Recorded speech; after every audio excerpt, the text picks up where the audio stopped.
안녕하세요. 김병준입니다. 오늘은 프로젝트 시스 MEC 분석에 관련돼서 같이 한번 공부를 한번 해보겠습니다.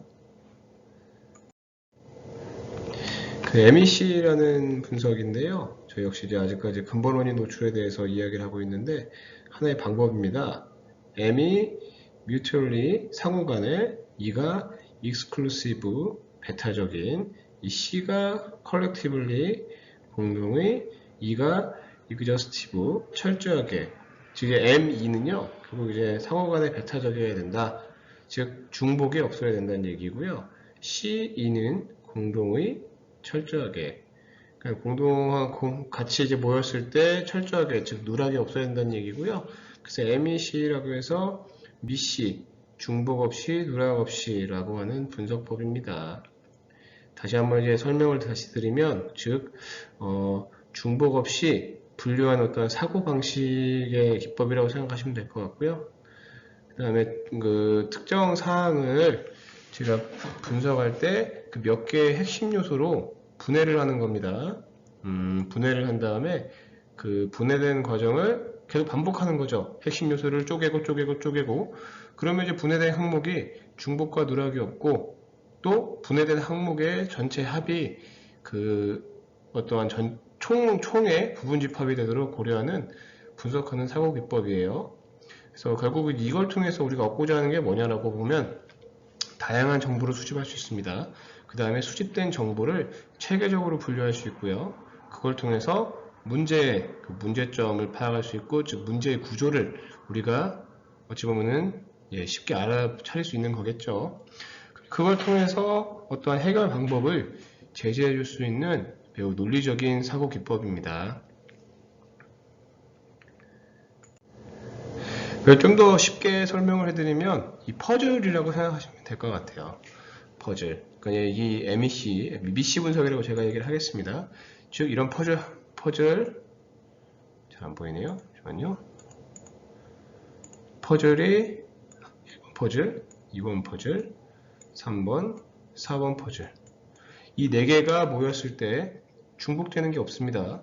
또한 이제 지금 이 그림상으로는 이제 이런 부분에 누락이 존재를 하겠죠. 근데 이제 이건 어찌 보면 하나의 예를 든 거기 때문에 결국 이제 이런 부분이 채워졌다고 가정을 하고 보면은 중복도 없고 누락도 없다는 거죠.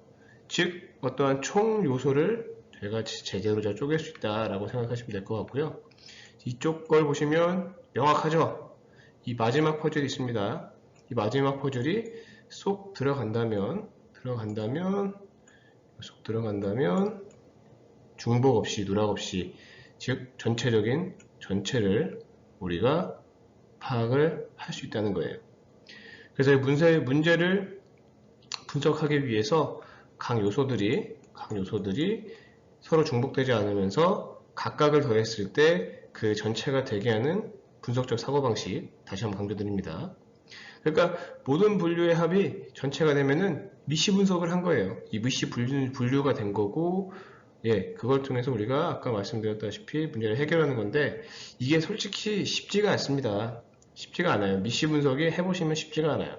근데 이제 이거를 미시 분석을 한다라고 머릿속으로 생각을 하시고, 저희가 전 시간에 했던 뭔가 그 특성 요인도 같은 거를 한번 이제 잘 정립을 좀 해보시면, 그냥 이런 생각 없이 하는 것보다는 훨씬 더 효율적으로 업무 처리라든지 협업을 할 수가 있거든요. 이걸 다시 한번 이제 간단하게 요약을 드리면 이런 거예요. 결국 이제 미시 분석의 핵심 요소는 크게 두 가지입니다. 즉 핵심성입니다. 핵심성. 이게 어떤 의미냐면은, 즉 이 요인이 어떠한 누락되어서, 저희가 이제 중복 없이 누락 없이잖아요. 뭐가 왔다 어떤 핵심 요인이 누락이 됐어요. 그럼 누락이 됐음으로 해서 어떤 우리한테 안 좋은 영향을 미칠까요? 즉 핵심에서 벗어나게 될 겁니다. 그렇기 때문에 아까 말한 누락 없이라는 게 어찌 보면 이 핵심성을 대표해 준다고 생각하시면 될 것 같고요. 그 다음에 중복 없이, 이건 어찌 보면 효율성입니다.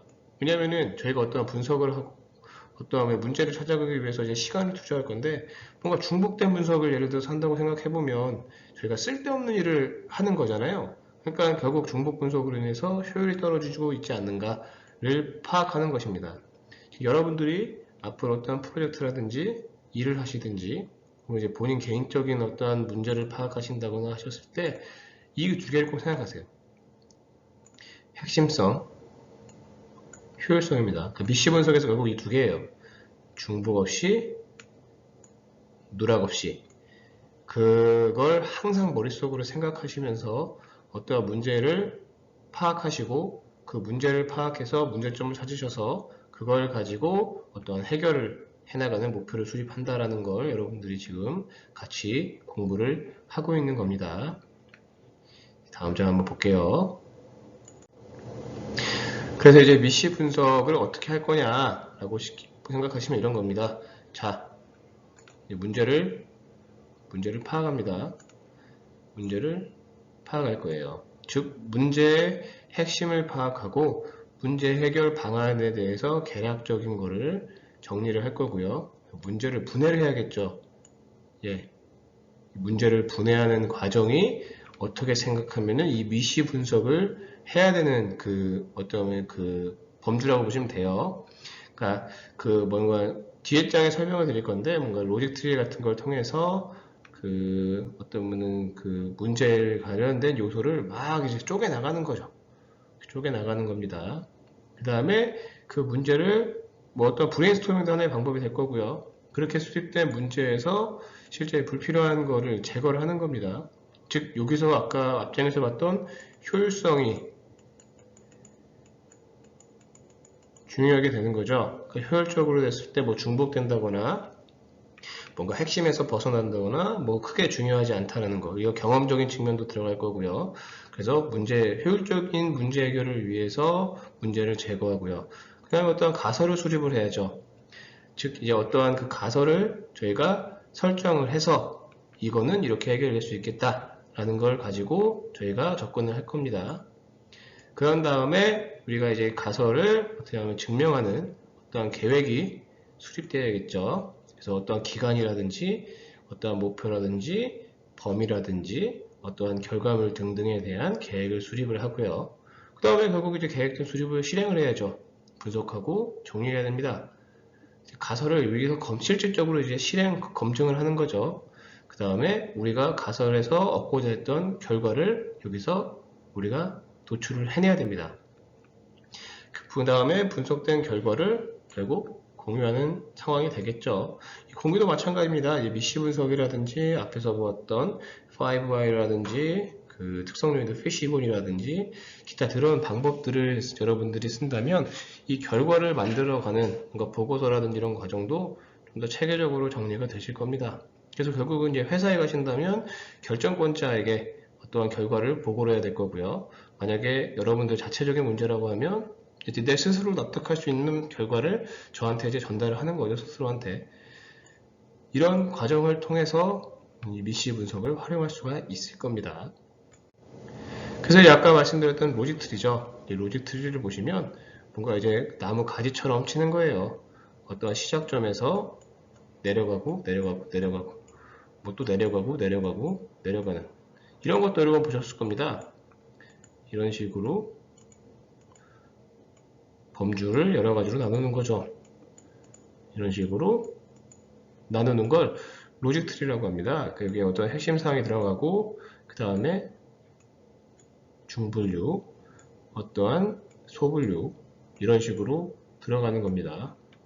이 로직 트리가 미시 분석에서 어떻게 쓰이냐라고 여러분들하고 공유하자면 이런 겁니다. 로직 트리가 이렇게 있죠. 그러니까 M이 C라는 걸 분석을 한다고 했을 때 M이랑 E랑 C랑 E입니다. 여기서 하나가 틀린 게 있죠. 뭐가 틀릴까요? 2가 두 번 들어갔습니다. 중복됐다는 거죠. 빼야죠. 하나를 빼고 세 개만 하면 되는 겁니다. 물론 이제 2가 아까 처음에 영어로 했을 때 약간 다른 의미지만 그냥 순수하게 알파벳으로만 생각을 할게요. 그 M이 C를 뜯었을 때 중복 없이 누락 없이는 M이랑 E랑 C랑 이 세 개만 놓고 봤을 때 충분합니다. 중복으로 들어간 거예요. 이런 걸 빠진다는 거고요. 만약에 우리가 이 C라는 걸 안 썼다고 하면은 어찌 보면은 M이 C를 표현하는데 이 C가 필요한데 C를 안 쓰니까 누락이 된 거죠. 이런 것도 여러분들 놓치면 안 됩니다. 이런 식으로 이 각각의 범주에서 각각의 범 중에서 중복 없이, 누락 없이 요소를 쪼개는 연습을 지속적으로 저희가 앞으로 수업 시간에도 할 겁니다. 하나, 우리 집의 문제점이라는 걸 가지고 한번 로직 트리랑 미시 분석을 같이 한번 해보겠습니다. 우리 집의 문제점은 외부의 문제와 내부의 문제로 분리를 했습니다. 이 두 개에 대해서 중복이 없죠. 그 다음에 내부, 외부 말고 다른 게 있을까요? 뭐 제3세계, 제3세계가 있을 수 있는데, 이거는 어찌 보면은 크게 이제 현실적이지 않은 거니까 외부, 내부 뭐 크게 달라진 건 없습니다. 내부는 아빠, 엄마, 누나랑 나가 있습니다. 가족 구성원이 이렇게 4명이 구성되어 있는 거죠. 외부 구성원은 뭐 가족적인 것으로, 그러니까 뭐 할머니를 모시고 산다고 생각하시면 될 것 같아요. 그러니까 어찌 보면은 5명이 한 집에 사는데 우리 가족을 내부 구성원인 걸 요 4명으로 한 거고, 그 다음에 할머니를 외부 구성원이라고 그렇게 분류를 한 겁니다. 중복되는 게 없습니다. 여기서 보면 할머니의 문제점, 뭔가 집안일에 대해서 참견을 하는 거죠. 아빠는 일찍 일어나고 청소를 너무 자주 하고요. 운동을 너무 좋아한답니다. 책을 볼 때는 TV를 못 보게 한다네요.